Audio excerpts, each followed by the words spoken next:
أحلى كيكة في العالم ممكن تاكلوها هشة ولذيذة.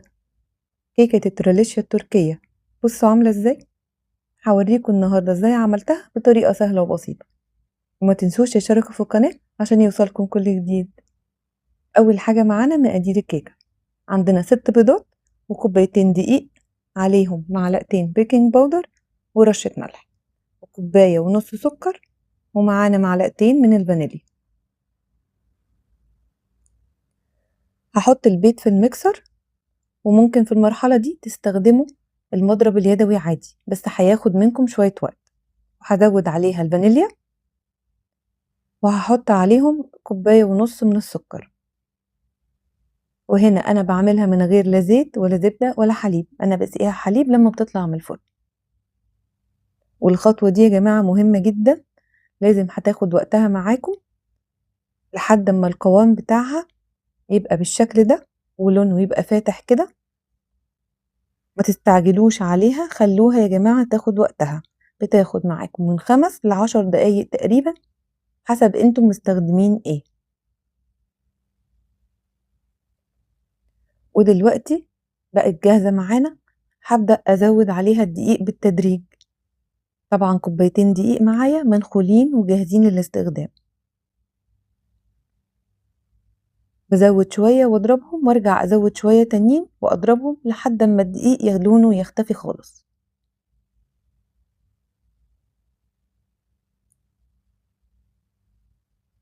شوفوا دلوقتي عاملة ازاي. وهنا بعد ما خلصتها بس هقلبها تقلبتين، اتأكد ان كله اوكي والدقيق كله دايب معايا، ما يبقاش معايا نقطة دقيق بيضة. كده جاهزة عندي.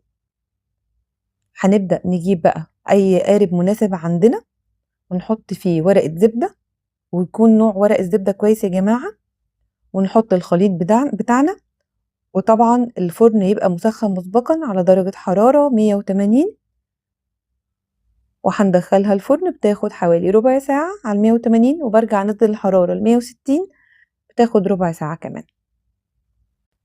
ودلوقتي على ما الكيكة بتاعتي تستوي في الفرن هبدأ أحضر باقي المكونات. وأول حاجة هبدأ بيها الكريمة بتاعتي، عشان بحب أحطها شوية في التلاجة قبل ما أشتغل بيها.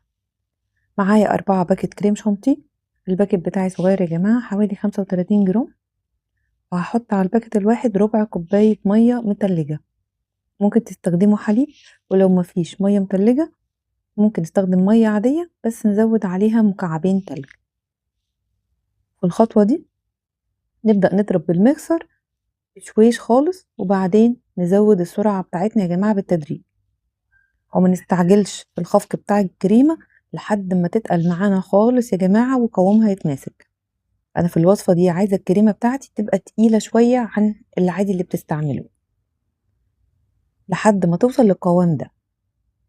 وهبدأ دلوقتي احضر الحليب. معايا كوبايتين من الحليب وكوباية هيفي كريم زودتها عليها، او كريمة الخفق حطيت عليها معلقة سكر واحدة. ودي هبدأ اسقي بيها الكيكة بتاعتي. الكيكة بتاعتي يا جماعة تبقى بدرجة حرارة كويسة معقولة، فترة بقالها ربع ساعة تقريبا خارجة من الفرن. هبدأ دلوقتي اعمل فتحات بعود خشب في الكيكة او بشوكة او اي حاجة متاحة عندك، عشان بس اتأكد ان الصوص هيتشرب في الكيكة كلها. وهبدأ دلوقتي اجيب الخليط الحليب بتاعي واضيف عليها. الكيكة يا جماعة لازم تكون فترة، لو بردت خالص مش هتشرب الحليب كويس، خلي بالكم. واخر مكون هحضره معانا الكراميل صوص. حلة على النار، ويفضل تكون ستانلس عشان السكر ما يتحرقش مننا. هحط عليه كوباية سكر. كوباية السكر يا جماعة نفردها عشان تتكرمل كويس، وهسيبها على نار هادية لحد ما يبدأ اللون يغير من الأطراف. المرحلة دي هبدأ أقلبها بشويش لحد لما نوصل للون اللي احنا عايزينه، الكراميل صوص ما يبقاش فيه نقطة بيضة. وهنا هبدأ أزود عليه معلقتين من الزبدة، وهقلبهم بشويش لحد لما الزبدة عندنا تدوب تماما. وهنا هقفل النار. كراميل صوص جاهز عندنا. هزود عليه علبة من الكريمة السايلة يا جماعة أو كريمة الخفق، وهزودها بالتدريج مع التقليب المستمر عشان الصوص ما يكلكعش مننا.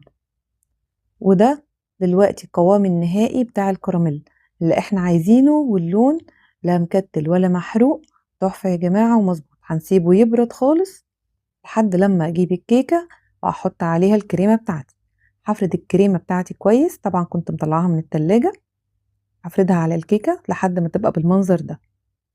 اوكي، المرحلة دي ممكن ندخلها التلاجة تاني لحد ما الكراميل صوص بتاعنا يبرد خالص، بعدين نطلعه نبدأ نصب الكراميل صوص على الكيكة بتاعتنا بالتدريج، وابدأ افرده يا جماعة عليها بشويش. وهنا اخر خطوة هبدأ ازين الكيكة بتاعتي بسرعة. معايا شوية كريمة من اللي انا استعملتها كنت شايلاهم، وبأي حاجة عندك او بكيس حلواني تبدأي تعملي خطوط بالطول، وبعدين بأي خشبة متاحة او خلة اسنان يا جماعة تسحبوا الخطوط كده بالعرض عكس الاتجاه بشويش، هتاخد الشكل التقليدي التحفة بتاعها. وهنا بقت جاهزة معانا. انا افضل اسيبها من 3 ل 4 ساعات في التلاجة تماسك خالص يا جماعة قبل الأكل. أنا سبتها من بالليل للصبح وتاني يوم الصبح أكلناها، بصراحة كانت خطيرة.